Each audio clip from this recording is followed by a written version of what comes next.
क्या आपको आंखों में भारीपन महसूस होता है? ऐसा लगता है आपकी आंखों में कुछ गिर गया है, रेत जैसा? आप आंखों को पानी से धो लेते हैं, लेकिन थोड़ी देर बाद फिर वही कंडीशन। ये सिर्फ आंखों की थकान नहीं है, ये ड्राई आइज हो सकती हैं। ड्राई आइज के सिम्टम्स क्या होते हैं? क्या कुछ ऐसे लोग हैं जिनमें ड्राई आइज की पॉसिबिलिटी ज़्यादा होती है? क्या ड्राई आइज के लिए भी किसी ट्रीटमेंट की ज़रूरत होती है? आइए बात करते हैं डॉक्टर आयुषी गुप्ता से। आप अग्रवाल हॉस्पिटल मालवीय नगर जयपुर में कंसल्टेंट ऑफ्थेल्मोलॉजिस्ट हैं। गुड मॉर्निंग मैम, यूरेमोनी क्वेस्ट में आपका बहुत बहुत स्वागत है। थैंक यू मैम, जैसे कि हम बात कर रहे हैं आज ड्राई आइज की, तो सबसे पहले क्वेश्चन यही आता है कि ड्राई आइज होती क्या है दरअसल? हमारी आंखों की जो सतह होती है उस पर एक पतली सी परत होती है जिसे कि टियर फिल्म कहा जाता है। ये टियर फिल्म हमारी आंखों को मॉइस्ट रखती है, उसको साफ रखती है और किसी भी प्रकार के बैक्टीरियल इन्फेक्शन से उसको प्रोटेक्ट करती है। अब अगर या तो इसका इवेपोरेशन बढ़ जाए या फिर जो हमारे आंसू बन रहे हैं उसकी क्वांटिटी कम हो जाए या फिर जो हमारी टियर फिल्म है उसमें इंस्टेबिलिटी हो जाए, इन कारणों की वजह से जो हमारी आंखें हैं वो सूखने लगती है, जिसे कि हम ड्राई आई डिजीज़ बोलते हैं। तो मैम, जैसे आपने बताया, इससे ऐसा लग रहा है कि शायद ड्राई आइज के भी कुछ टाइप्स होते हैं। ड्राई आइज जो है वो बेसिकली दो टाइप्स के होते हैं। एक होता है हमारा इवेपोरेटिव ड्राई आई और दूसरा होता है एक्वस डेफिशिएंसी ड्राई आई। तो इवेपोरेटिव ड्राई आई में जो हमारी जो टियर फिल्म है उसकी जो ऑयली लेयर है उसमें डेफिशिएंसी आती है, जिसकी वजह से टियर फिल्म का इवेपोरेशन बढ़ जाता है, वो बहुत जल्दी इवेपोरेट हो जाती है। मैक्सिमम जो केसेस होते हैं उसमें जो कॉज होता है वो हमारा इवेपोरेटिव ड्राई आई होता है। दूसरा टाइप जो होता है that is aqueous deficiency dry eye. उसमें जो आंसू की मात्रा है वो कम बनती है और ये होता है हमारे कुछ ऑटो इम्यून डिजीजेस में, जैसे कि शोग्रेन सिंड्रोम। जो इवेपोरेटिव ड्राई आई है उसके कुछ कारण होते हैं, जैसे कि मेबोमियन ग्लैंड डिस्फंक्शन, जो हम आगे डिस्कस करें। ड्राई आइज के टाइप्स पर भी हमने बात कर ली। अब यही बात आती है, किसी को कैसे पता चलेगा क्या सिम्टम्स होते हैं ड्राई आइज के? तो जो पेशेंट्स हैं उनको लगेगा कि हमारी आंखों में हमें चुभन हो रही है, हर वक्त ऐसा लगता है जैसे हमारे आंखों के अंदर कुछ है, या फिर आंखों का लाल होना, आंखों में थकान महसूस होना, या फिर आंखों में बार बार पानी आना। अब हमें ये लगता है कि जब आंखें ड्राई हो रही है तो आंखों में पानी क्यों आएगा? तो लोगों को लगता है कि जो पानी आ रहा है इसका मतलब हमें ड्राइनेस की समस्या नहीं है।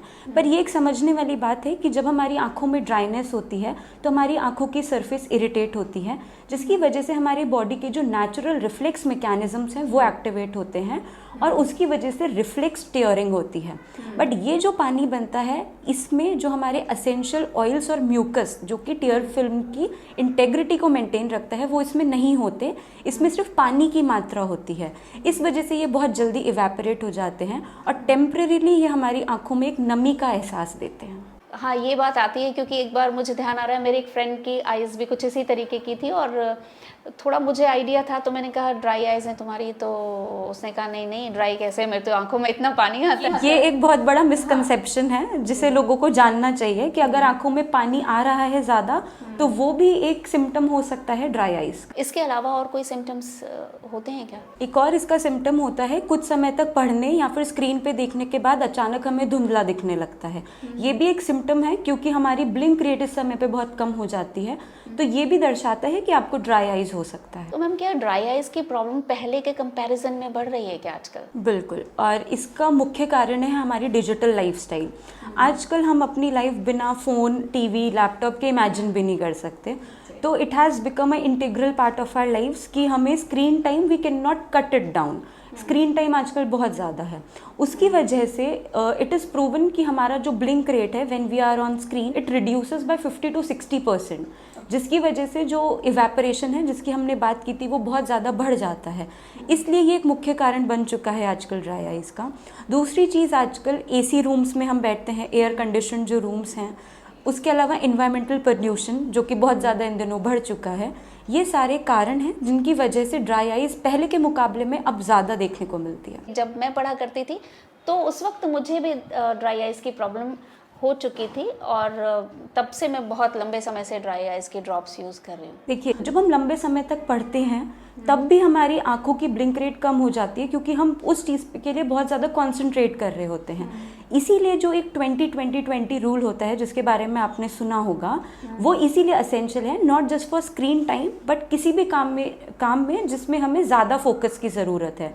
इसमें हमें हर 20 मिनट में 20 सेकंड का ब्रेक लेना होता है और 20 फुट दूर देखना होता है। इससे क्या होता है, जो हमारी जो आंखों की मसल्स है वो कांस्टेंट स्ट्रेन में नहीं रहती है, उनमें थकान नहीं होती है और हमारी ब्लिंक रेट इम्प्रूव होती है।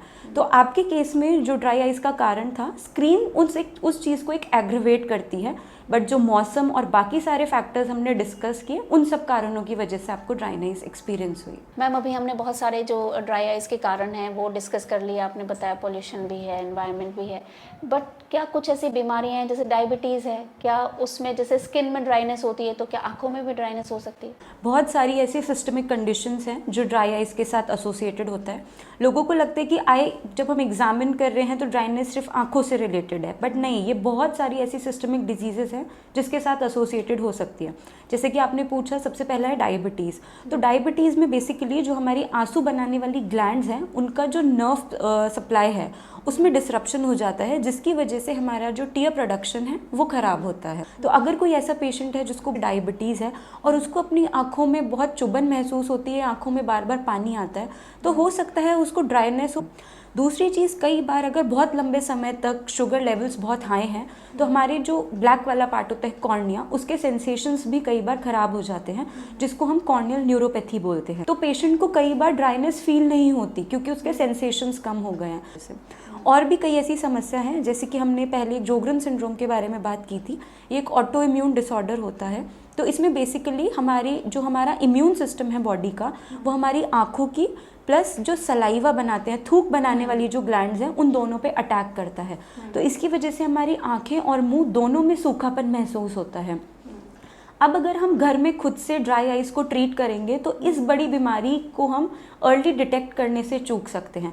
तो इसलिए ज़रूरी है कि एक प्रॉपर एग्जामिनेशन हो, क्योंकि मुंह के साथ साथ ये और अन्य ऑर्गन्स को भी इन्वॉल्व करता है, तो इसका टाइमली डिटेक्शन बहुत ज़रूरी है। मैम आपने डायबिटीज़ के अलावा ये भी बताया कि और भी कुछ इस तरीके की ऑटो इम्यून डिजीजेज होती हैं जिनसे ड्राई आइज़ होती हैं, पर क्या कुछ ऐसा है कि कुछ मेडिसिन्स हैं उनका साइड इफ़ेक्ट में ड्राई आइज़ हो जाती हों, या फिर कोई डेफिशिएंसी की वजह से ड्राई आइज़ होती है? बिल्कुल। तो जैसे विटामिन ए डेफिशिएंसी, हमारी ऑक्यूलर सरफेस की जो हेल्थ है उसके लिए बहुत इंपॉर्टेंट होता है विटामिन ए। तो अगर विटामिन ए डेफिशिएंसी से कई बार इतना सिवियर ड्राई आइज़ भी हो जाता है कि वो हमारे कॉर्निया तक को डैमेज कर देता है। इसके अलावा जैसे कि आपने मेडिकेशंस के बारे में पूछा, तो बीपी का कोई डायरेक्ट रिलेशन नहीं है ड्राई आइज़ के साथ, पर हाइपरटेंशन के लिए जो दवाइयाँ चलती है जैसे कि डायोरेटिक्स हो गए, बीटा ब्लॉकर्स हो गए, ये सब जो है ये हमारे ऑक्यूलर हेल्थ को अफेक्ट करते हैं और इनसे हमारा टीयर प्रोडक्शन इफेक्ट होता है। इसके अलावा हमारी जो स्लीप वेक साइकिल अगर डिस्टर्ब्ड है, डिप्रेशन, एंग्जाइटी, इनके लिए जो मेडिसिन्स चलती है, एंटी जो डिप्रेसेंट्स होते हैं, एंटी एंग्जाइटी मेडिसिन्स होती हैं, ये हमारे नर्व के न्यूरोनल ट्रांसमिशन को अफेक्ट करती है, जिससे हमारा टीयर प्रोडक्शन अफेक्ट होता है। मैम क्या ऐसा भी है कि महिलाओं में ड्राई आइज़ ज़्यादा होती हैं, और अगर ऐसा है तो हार्मोनल कोई कनेक्शन है क्या इसका? महिलाओं में ये समस्या पुरुषों के कंपैरिजन में ज़्यादा देखी जाती है, और ये इसलिए है, बिल्कुल जो आपने बोला, इसका एक हार्मोनल कनेक्शन होता है। तो बेसिकली जो हमारे दोनों हार्मोन्स हैं, ईस्ट्रोजन और एंड्रोजन, उन दोनों का रोल होता है हमारे जो टीयर ग्लैंड का प्रोडक्शन है उसमें। जो फीमेल्स में कंडीशंस होते हैं जैसे कि प्रेगनेंसी हो गया, मीनोपॉज हो गया, या फिर पीसीओएस जो कि आजकल बहुत कॉमन है, इन सब कंडीशंस में एक हार्मोनल इम्बैलेंस हो जाता है, जिसकी वजह से हमारा टीयर प्रोडक्शन अफेक्ट होता है। दूसरी चीज़ है, जब मीनोपॉज होता है, मीनोपॉज के बाद ईस्ट्रोजन लेवल्स की वजह से हमारी जो ऑक्यूलर सरफेस है उस पर इरिटेशन और इन्फ्लेमेशन बढ़ जाता है। इसकी वजह से आंखों का लाल रहना, बार बार उनमें सूजन आना, इन सब की जो फ्रीक्वेंसी है वो इंक्रीज़ हो जाती है। तो हाँ, ये सब रिलेटेड है जो हार्मोनल इम्बैलेंस है उसकी वजह से। मैम जैसे कि हम बात कर रहे हैं कि आजकल स्क्रीन टाइम बढ़ रहा है, तो स्क्रीन टाइम की वजह से मुझे लगता है कि ये प्रॉब्लम बच्चों में भी होनी चाहिए, जबकि लोगों को ऐसा लगता है कि ड्राई आइज़ तो बुज़ुर्गों की या थोड़ा ज़्यादा उम्र के लोगों की समस्या है। बिल्कुल, पहले ये माना जाता था कि जो ड्राई आइज़ है वो सिर्फ एक सर्टेन एज के बाद बुज़ुर्गों में होती है, बट आजकल डिजिटल लाइफस्टाइल की वजह से ये बच्चों में भी बहुत ज़्यादा है। बट दिक्कत ये है कि बच्चे अपने सिम्टम्स बता नहीं पाते हैं, तो ये पेरेंट्स की रिस्पॉन्सिबिलिटी है कि वो कुछ सिम्टम्स को ऑब्जर्व करें। जैसे कि बच्चे अगर बार बार आइज़ ब्लिंक कर रहे हैं, या वो अपनी आँखों को रगड़ रहे हैं, या वो कॉन्स्टेंटली अपने आँखों को ऐसे उंगली से कुछ करते रहते हैं अपनी आँखों में, इसका मतलब है उनको कुछ इरिटेशन फील हो रहा है, बट वो उसको बता नहीं सकते। क्योंकि आजकल इन्वायरमेंट की वजह से बच्चों में एलर्जीज भी बहुत कॉमन हो गई है, और जो डिजिटल लाइफस्टाइल है उसकी वजह से भी हमारी जो ड्राइनेस है वो बच्चों में इंक्रीज़ हो रही है।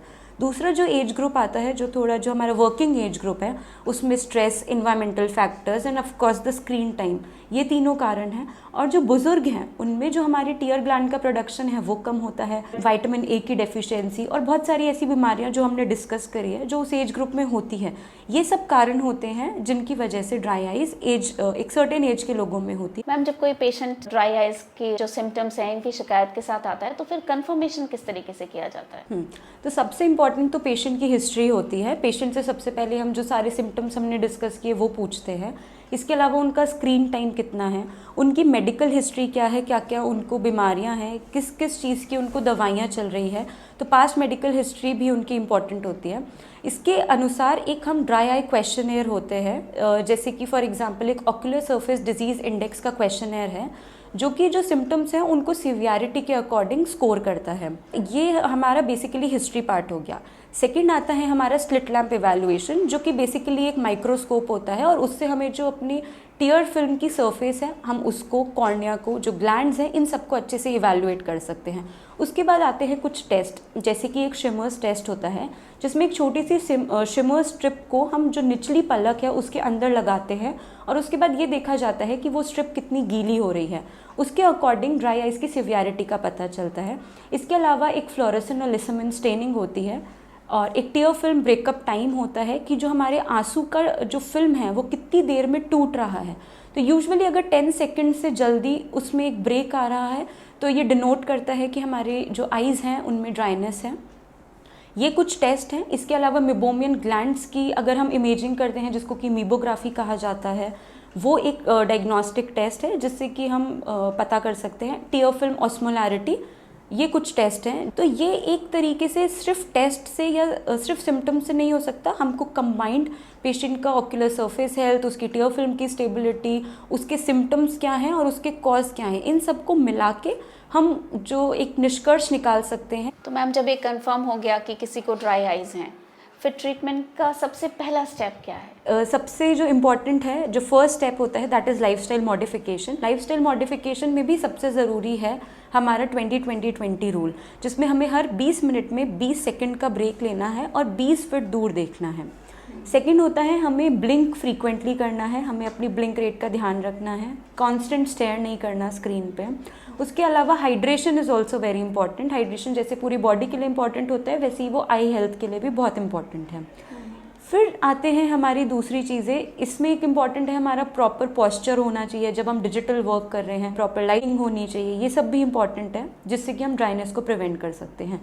लाइफस्टाइल मॉडिफिकेशन के बाद सेकंड आता है हमारा ट्रीटमेंट पार्ट, जिसमें हम अपने आई स्पेशलिस्ट को कंसल्ट करके डिपेंडिंग ऑन द इटियोलॉजी कि हमारा जो ड्राई आई है वो इवेपोरेटिव टाइप का है या फिर वो एक्वस डेफिशिएंसी टाइप का है, उसके अकॉर्डिंग जो हमारे आई स्पेशलिस्ट हैं वो हमें ट्रीटमेंट देते हैं, जिसमें मोस्ट कॉमन आर्टिफिशियल टीयर्स होते हैं जो कि ड्रॉप्स फॉर्म में होते हैं। इसके अलावा जिनको ज़्यादा सीवियर ड्राई आइज होती हैं उनको कुछ ऑइंटमेंट्स और जेल्स भी दिए जाते हैं जिसको हम नाइट टाइम में यूज़ करते हैं। इसके अलावा आजकल नए ट्रीटमेंट्स आए हैं जैसे साइक्लोस्पोरिन या फिर लिफिटेग्रास्ट, जो कि ऑक्यूलर सरफेस का जो इन्फ्लेमेशन है या फिर जो ग्लैंड्स का इन्फ्लेमेशन है उनको कंट्रोल करने में हेल्प करता है। और थर्ड हम आते हैं सर्टेन प्रोसीजर्स पे, जैसे कि कुछ पंक्टल प्लग्स होते हैं। तो ये बेसिकली सिलिकॉन या कोलेजन के छोटे छोटे प्लग्स होते हैं। तो जो हमारी टीयर डक्ट की ओपनिंग होती है पंक्टा, उसमें इनको लगाया जाता है जिससे कि जो ड्रेनेज है हमारी टीयर फिल्म का वो कम हो जाए और जो आंसू हैं वो ज़्यादा देर हमारी आँखों में रुके रहें। सेकेंड आता है हमारा लिपीफ्लो, जो कि एक heat based mechanism, machine based technology है जिससे कि जो हमारी ग्लैंड्स हैं, मेबोमियन ग्लैंड्स, उसकी क्लीनिंग होती है।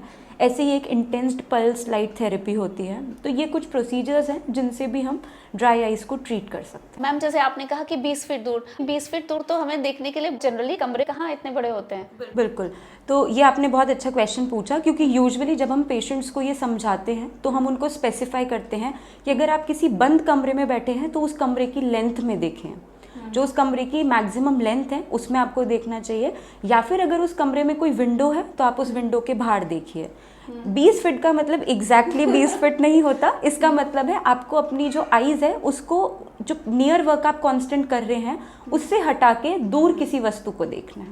जैसे आपके चैम्बर में देखेंगे अभी तो भी बहुत ज्यादा बड़ा नहीं है, विंडो इज देयर, तो जैसे विंडो होती है तो हम विंडो के बाहर देखेंगे या जो उसकी लेंथ है, तो बेसिकली हमें बस डिस्ट्रैक्ट करना है अपनी जो नजरें हैं उसको स्क्रीन से हटा के दूर जो एक ऑब्जेक्ट है उसको देखना। दूर चाहे से वो 5-10 फीट ही हो, कितना ही दूर हो, बस हमारी स्क्रीन की जो डिस्टेंस है उससे दूर होना चाहिए। मैम जैसे आपने आई ड्रॉप्स की बात की, तो कई बार ऐसा होता है कि लोगों को ये पता नहीं होता कि ड्राई आइज हैं, और जब उनकी आंखों में ऐसा ग्रिटी सेंसेशन लगता है तो वो सोचते हैं कि थकान है, बहुत काम कर लिया, तो आंखों को पानी से धोते, सबसे पहले यही है पानी से धो लेंगे, फिर लेकिन थोड़ी देर बाद फिर से वैसा ही हो जाता है।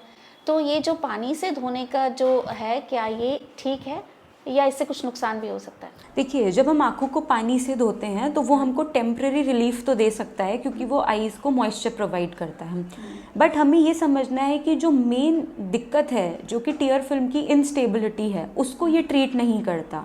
पानी से धोने की वजह से जो हमारी टीयर फिल्म बनी हुई है वो भी डिसरप्ट हो जाती है, उसको हम वॉश आउट कर देते हैं। दिन में 1 या 2 बार हम पानी से अपनी आंखों को धो सकते हैं साफ़ करने के लिए, बट कुछ लोगों की ये हैबिट होती है कि वो जब जब उनको ड्राइनेस फील होती है वो पानी के छींटे डालते हैं, जो कि एक गलत आदत है।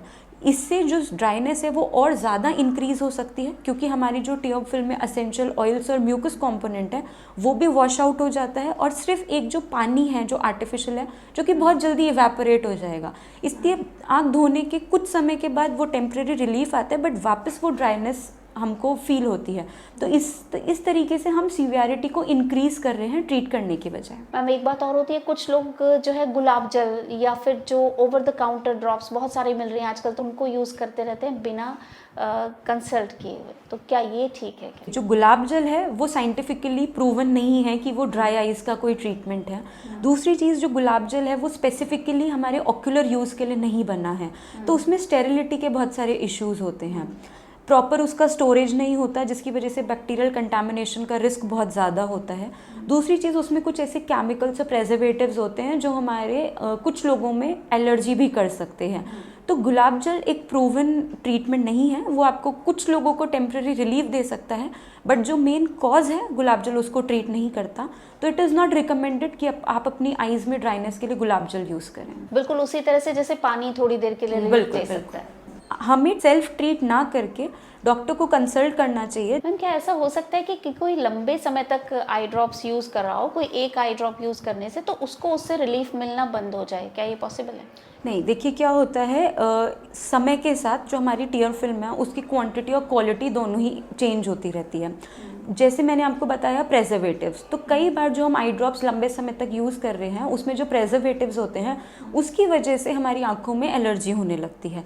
हमें लगता है कि हमारी जो ड्राइनेस का सिम्टम है वो ट्रीट होना कम हो गया है, बट एक्चुअली हमारे ऑक्यूलर सरफेस पे उस प्रेजर्वेटिव्स की वजह से एक इन्फ्लेमेशन हो रहा है।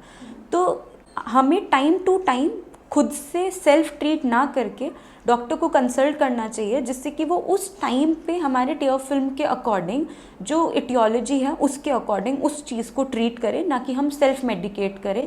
क्योंकि हो सकता है विद टाइम वो चीज़ या तो ट्रीट हो गई हो, या फिर उसमें कुछ वर्सनिंग हुई हो, या फिर उसका कोई सिस्टमिक एसोसिएशन हो जिसको हमें ट्रीट करने से हमारी ड्राई आइज़ के सिम्टम्स ठीक हो जाएँ।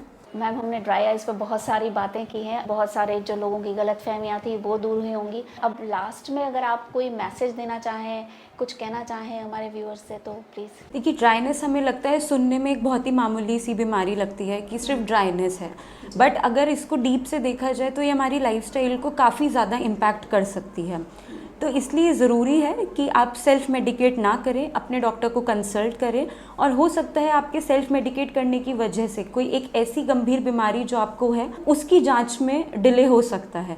तो इट इज़ इम्पॉर्टेंट कि हम ड्राइनेस को लाइटली ना लें, and it is also essential कि ड्राइनेस के लिए भी एक ऑफ्थेल्मोलॉजिस्ट को कंसल्ट किया जाए। Thank you so much ma'am, आपने हमें इतना अच्छे से बताया, बहुत डिटेल से बताया।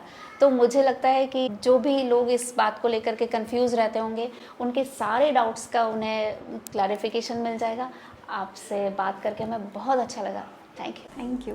तो देखा आपने, ड्राई आइज़ की प्रॉब्लम सिर्फ ब्लड विजन या स्क्रैची सेंसेशन ही नहीं है, ये आपकी प्रोडक्टिविटी पर भी गहरा असर डालती है। और अगर ट्रीटमेंट ना हो तो कई मामलों में कॉर्निया को भी डैमेज हो सकता है। अगर इस वीडियो में आपको कुछ भी नया जानने समझने को मिला तो वीडियो को लाइक कर दीजिए और शेयर भी कर दीजिए। इससे हो सकता है जाने अनजाने आप किसी की हेल्प कर सकें। हेल्थ से जुड़ी हुई इसी तरह की ऑथेंटिक और यूजफुल इन्फॉर्मेशन चाहते हैं तो जुड़े रहिए यूडेमोनिया क्वेस्ट के साथ। नमस्कार।